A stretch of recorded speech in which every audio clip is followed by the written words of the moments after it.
আজকে কুল পাড়তে গিয়ে যে এমন হবে ভাবতেও পারিনি। হ্যালো গাইস, কেমন আছো সবাই? আশা করি সবাই অনেক ভালো আছো।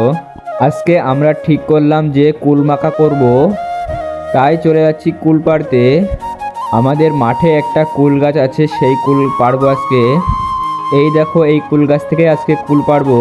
তার আগে এখান থেকে একটা ডাল ভেঙে নিচ্ছি, তার কারণ এটা দিয়ে কুল পাড়তে আমাদের সুবিধা হবে। কিছুক্ষণের মধ্যে আমাদের কুল পাড়া শেষ হয়ে গেল। এই দেখো, এই যে কুল কুল নিয়ে চলে যাচ্ছি বাড়ি মাখা করার জন্য।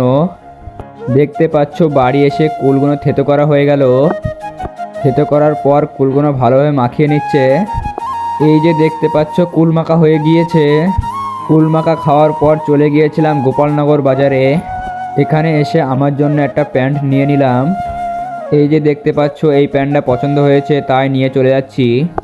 আজকের ভিডিওটা এখানেই শেষ করছি।